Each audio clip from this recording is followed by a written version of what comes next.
congratulations on the film. Oh, thank you, thank you. Yeah, we're Um, it's been awesome the way it's been received by the world so far. yeah, well, I was going to say, doing quite well at the box office over Christmas, 330 million, and then last week, even better news, you got an Oscar Yeah. nomination. It's crazy. How's the last week been? Because we're, in the UK we're getting it slightly later because of obviously we had Christmas and then we have half term coming up. So there's a bit of distance in between. And a lot's happened in that time. So how have you kind of reflected on it all so far? um it's been a wonderful ride, honestly. Like the um all of the team of over like 400 people, like our crew, they put so much love into this movie, into every single frame. People have been noticing how there's even little Easter eggs and things we've planted, details that really we put so much passion into this. That's so fulfilling and just awesome to see. Not only critics responding so positively with all the nominations we've been receiving, but also the audience. That our audience has been from young to older, like that. Everybody's really embracing this movie. So I could not be happier, honestly. I mean, obviously, I know before, I know people talked about like audiences going back to cinemas, and I know family films, it's taken a little bit of time for families to be comfortable going back to the cinema with COVID and everything else. And you've managed to, I mean, I can imagine there was a bit of fear for you guys when you were releasing it, because I'm sure there was the opportunity to maybe go to streaming or to stay theatrical or do a bit of both. So were the conversations, were you very much that you wanted to get it out in cinemas as best you could? Maybe it's just I've been here at DreamWorks for over 17 years, starting as a storyboard artist, and I think it's just me being old. I'm like, I just every story I'm telling, I see on the big screen. I see that it's got to be this big emotional experience, whether it's joy, laughter, fear, uh, you know, every aspect of it is meant to be seen in the biggest way and shared as with other people. And I feel like so for us, it was never like, how is this going to be seen? Our job, especially as filmmakers, is just what's the emotional journey we want the audience to go on. And in this case, it is such a big story. It's not just a sequel.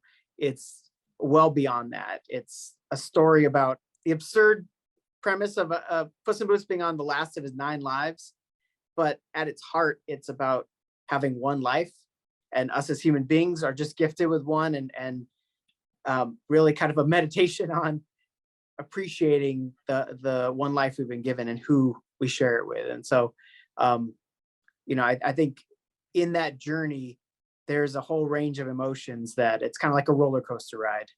Yeah, well, it's a film that's very, very funny and has. I will ask you about the kind of uniqueness of the animation in a minute. But for me, as a comedy fan, it was very, very, very funny and very warm. But also, it has kind of a little bit of a dark edge to it, which is something that I've read before, that you were very much like, if we're going to tell this story, we need to, like you've said, the emotion, everything else. We kind of need to do more than just kind of surface level. We need to, cut a little bit deeper. So how important was that for you when you came on board, that you did do that? Yeah, the knowing that we wanted this to be meaningful, that to feel this joy of what life can be. You can't have the light without the dark, and that contrast. And so it was just kind of a discovery as we were figuring out the scenes. For example, that Wolf's character, when he comes across Puss in Boots in the bar, the movie finds a new tone there, a new tone, not just for the film itself, but also for the franchise. In a way, the Shrek world and the Puss in Boots world, we kind of expand where these fairy tales are pulling inspiration from. In this case, Grimm fairy tales, because those were such a source of the introduced kind of fear to make you appreciate what life can be. And so it was a discovery of like what that ride should be, but we knew we needed to be honest and sincere amongst the fun comedy adventure. So it's not heavy, but it's meaningful. Yeah.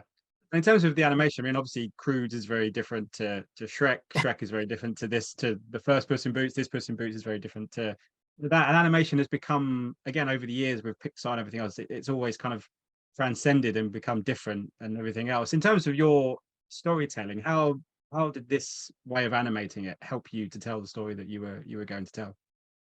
You know, it was really exciting to me where the animation industry is going right now.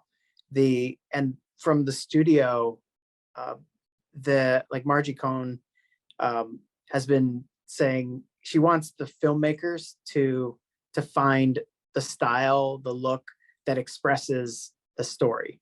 Um, and so for me, it was just so exciting to go. We can kind of expand our toolbox of how we visually are telling the story and being able to dip into the movie, not chasing photorealism, but chasing after a fairy tale impressionism was important. And then in the animation style, I come from, I learned hand-drawn animation at Cal Arts, and there's something to where when you're expressing things and that you can feel in kind of a what we'd call a stepped animation style, which we use in this movie, where not everything is always completely smooth as the computer usually gives us, but that you're holding certain poses for a little longer, especially in action scenes, and you get this kind of fantastical, exciting feel from it. And so for what was really exciting was we were able to kind of bounce back and forth between traditional CG, kind of grounded animation, and then really push moments to be fantastical and fun and dynamic with stepped animation. What have you made to the talk recently? I know Eddie Murphy was interviewed and he said Donkey is funnier than Puss in Boots, and that he'd love to do a donkey spin-off and all that kind of stuff. I mean, it's nothing I'm sure you might be involved. I don't know, but I mean, that's good, isn't it? That people are still talking about the franchise and that there is a way to kind of reinvent it and bring it back with old people and with new people.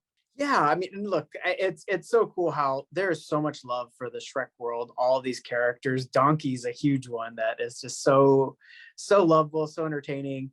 And I think it's so exciting that people want these characters back. There's a nostalgia for them. And at the same time, it's been great to not just bring it back and in kind of a redundant way, but to go, we're going to bring back who you love, but we're going to go some new surprising directions and really expand on the style and the world. And so seeing that well received has been great.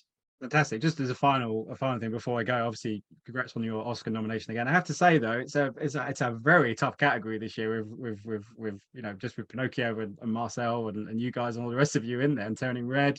I mean, it must be great to be not just to have the celebration of animation like you said, but to have such very different films not competing, but being recognized, should I say?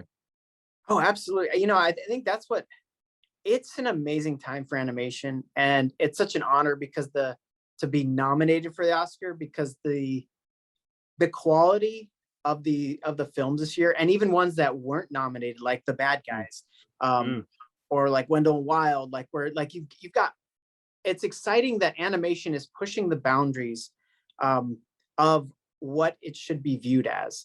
It's not just a specific little box that is only for younger audiences. It can be for everybody.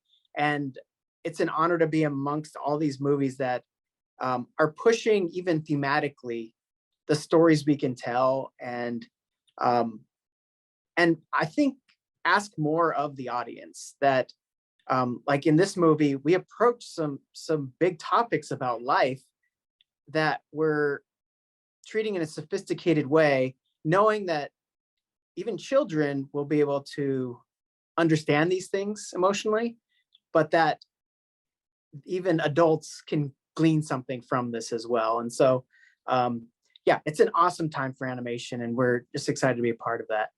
Fantastic. Well, I wish you all the best. I'm sure it's going to go down a storm in the UK, similarly to where it has everywhere else. So I wish you all the best. Thanks so much for your time. Oh, thank you. Ladies and gentlemen, you're watching Hey You Guys! Hey, you guys, huh? Hey, you guys. Is that yeah. from the Goonies? It is indeed, yes. Nice.